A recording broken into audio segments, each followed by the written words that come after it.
What if humanity's last hope wasn't even human? Exploding monsters, underground dangers, and a fight to save the world. This isn't your average survival story. Buckle up, because the Reapers are here, and they're not what you think. Today, I'll recap a 2024 sci-fi thriller film, Elevation, so keep your eyes wide open and stay safe. The movie starts with a chilling backstory. 3 years before the main events, terrifying apex predators known as Reapers appeared from massive sinkholes underground. These monstrous creatures swiftly wiped out most of humanity, leaving the world in chaos. The remaining survivors learned to adapt, finding safety in isolated communities perched 8,000 feet or higher above sea level, the only places the Reapers refused to go. In one of the mountain communities called Lost Gulch Refuge, nestled in the Front Range of Colorado, a father named Will lives with his son, Hunter. Hunter has a lung disease, making every breath a struggle without oxygen filters. Will is burdened by grief, still haunted by the loss of his wife, Tara.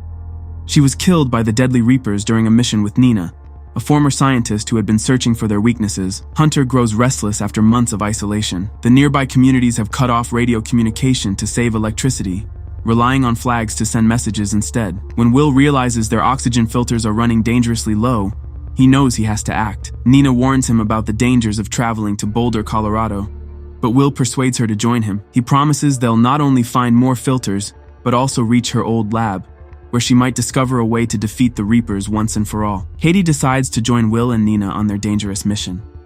Together, they take the Elba Fire Road, a treacherous path leading them to a mine below the safety line. Nina brings along a special compass device she invented. It detects nearby Reapers by picking up their powerful bioelectromagnetic pulses. As they move along the road, they gather supplies, including a grenade launcher, preparing for the worst. The road eventually takes them to an abandoned ski area, but their journey takes a turn for the worse when a Reaper spots them. Thinking fast, Will powers up the ski lift's backup generators, giving the group just enough time to escape the Reaper and climb back above the safety line. Later, the group rests at an old lodge, catching their breath after the close call. Nina uses this moment to explain a chilling theory.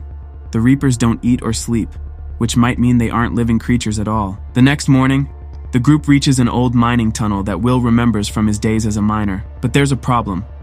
The lower levels of the mine dip below the safety line.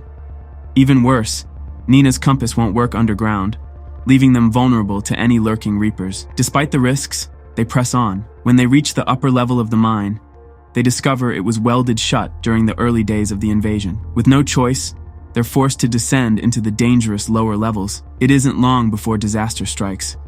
A Reaper ambushes the group, attacking with its deadly tendrils. Katie is caught in the chaos and killed before they can save her. Heartbroken and terrified, Nina and Will barely manage to escape, scrambling back to the surface above the safety line. The loss of Katie weighs heavy on them, but they know they have to keep going.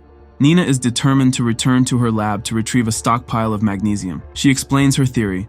The Reaper's tough scales might produce a magnetic defense mechanism. If a bullet is coated with a magnesium mineral, she believes it could pierce their armor and destroy the creature through internal combustion. The group continues to Boulder, where they manage to find fresh oxygen filters in an abandoned hospital. But their relief is short-lived when a Reaper attacks. Thinking quickly, Will shoots at nearby gas canisters, creating a massive explosion that stalls the creature just long enough for them to escape. Will wants to return to his son, Hunter, as soon as possible, but Nina convinces him to help her reach her old lab at the US Department of Energy. Along the way, Will learns that Nina lost her family during a Reaper attack, which drives her determination to stop the creatures. Once they reach the lab, Nina urges Will to go back to his son while she focuses on finding a way to kill the Reapers.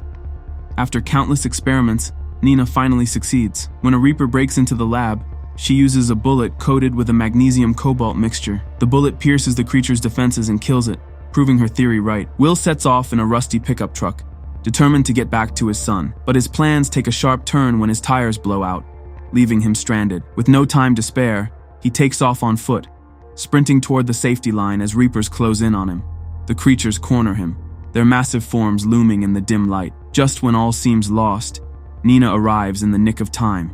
Armed with her magnesium cobalt bullets, she takes down the Reapers one by one. The bullets hit their targets, causing the creatures to explode from the inside out in fiery bursts of destruction. As they examine the wreckage, the truth becomes clear. The Reapers aren't living creatures at all. They're machines built with advanced alien technology, confirming Nina's theory once and for all. The discovery changes everything, and raises even more questions about the invaders. Will and Nina make it back to Lost Gulch, where Will finally reunites with his son Hunter. The relief and joy on their faces are undeniable after everything they've been through. Meanwhile, Nina raises a pirate flag high above the refuge, a signal to the nearby communities scattered across the Rocky Mountains. The flag sends a powerful message: a Reaper has been killed. The news spreads quickly, sparking hope among the survivors. The communities reconnect through radio once more, breaking the long silence. Together, they begin preparing for battle, arming themselves with Co/MG-coated bullets, ready to stand up and fight back against the terrifying Reapers. A new chapter of survival begins. Sometime later, Nina stands by her telescope, scanning the star-filled sky. Will stands beside her, watching as she adjusts the lens. Through the telescope, they spot something strange and unsettling. 3 greenish meteorites silently entering orbit. Their eerie glow casts a faint shimmer in the darkness, leaving both Nina and Will wondering what might come next. So, which awesome movie should we recap next? Drop your suggestions in the comments below and let's make it happen. Don't forget to smash that subscribe button so you never miss out on our movie recaps. We've got plenty more coming your way. Thanks for watching, and see you next time. Produced by Warner Movie Recaps 2.